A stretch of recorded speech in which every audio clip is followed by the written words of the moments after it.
Assalamualaikum teman-teman, perkenalkan nama saya Isma Karimah. Saya dari Prodi Pendidikan Guru Sekolah Dasar, Fakultas Keguruan dan Ilmu Pendidikan. Pada video ini, saya akan menceritakan tentang proses lahirnya Pancasila, mulai dari sidang PPUPKI, Piagam Jakarta hingga PPKI. Selain itu, saya juga akan menjelaskan nilai-nilai Pancasila yang tercermin dari peristiwa tersebut, serta refleksi pribadi saya tentang apa yang bisa kita pelajari dan bagaimana nilai-nilai itu masih relevan untuk generasi muda sekarang.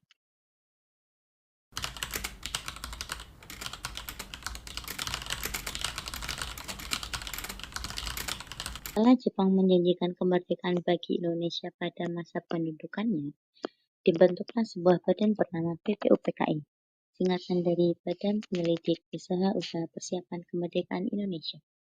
Badan ini beranggotakan para tokoh penting bangsa yang bertugas merumuskan dasar bagi negara Indonesia yang akan segera merdeka.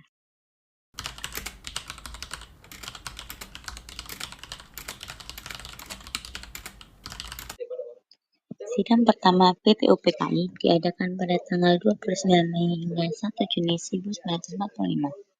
Dalam sidang ini, 3 tokoh utama menyampaikan gagasan tentang dasar negara, yaitu Mr. Muhammad Yamin, Profesor Dr. Supomo, dan Insinyur Soekarno.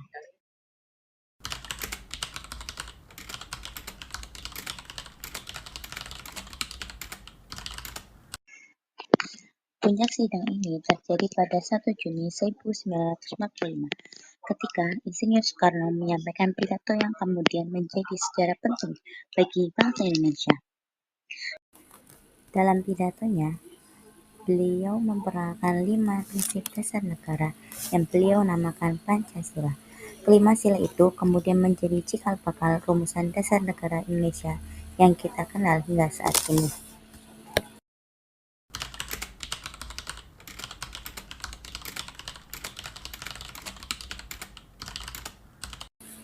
Setelah sidang PPUPKI, dibentuklah Panitia 9 pada tanggal 22 Juni 1945.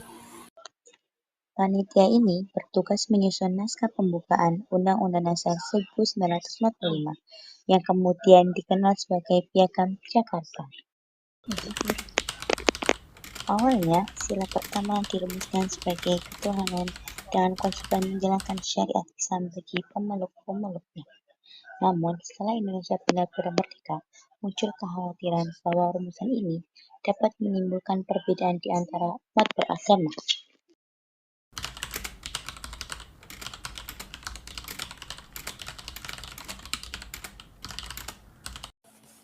Oleh karena itu, pada sidang PPKI tanggal 18 Agustus 1945, kalimat tersebut diubah menjadi ketuhanan yang Maha Esa.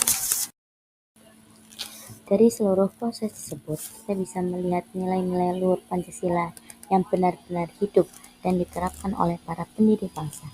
Beberapa di antaranya adalah persatuan dan kesatuan. Terlihat dari keputusan untuk mengubah Piagam Jakarta demi menjaga keutuhan bangsa.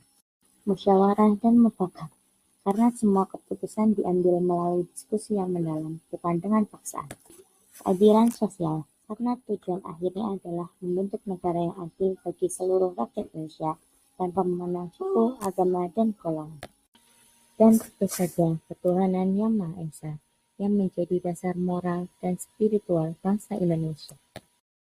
Bagi saya pribadi, proses lahirnya Pancasila mengajarkan bahwa kemerdekaan tidak hanya lahir dari perjuangan senjata, tapi juga dari perjuangan pikiran, hati, dan persatuan. Para pendiri bangsa seperti Soekarno, Hatta, dan tokoh-tokoh lainnya menunjukkan bahwa perbedaan pandangan tidak harus membuat kita terpecah. Mereka berdebat, berdiskusi, bahkan berselisih pendapat, tetapi akhirnya memilih jalan bermusyawarah dan mengutamakan kepentingan bangsa di atas kepentingan pribadi maupun golongan. Dari sini, saya belajar bahwa Pancasila bukan hanya dasar negara, tapi juga panduan moral dan cara hidup bersama. Sebagai generasi muda, tugas kita bukan hanya menghafal Pancasila, tetapi menghidupinya dalam tindakan, mulai dari hal sederhana membantu teman, menghormati guru, ikut kegiatan sosial, sampai menjaga toleransi di lingkungan sekolah dan dunia maya. Saya percaya kalau setiap anak muda mau mengamalkan nilai-nilai itu, Indonesia akan tetap kuat, damai, dan maju, seperti yang dicita-citakan para pendiri bangsa. Mari kita terus belajar untuk berpikir bijak seperti mereka, menghargai perbedaan, dan mencintai Indonesia. Karena selama Pancasila hidup di hati kita, Indonesia akan selalu berdiri kokoh. Terima kasih telah menonton, dan semoga semangat Pancasila selalu menyala dalam diri kita semua.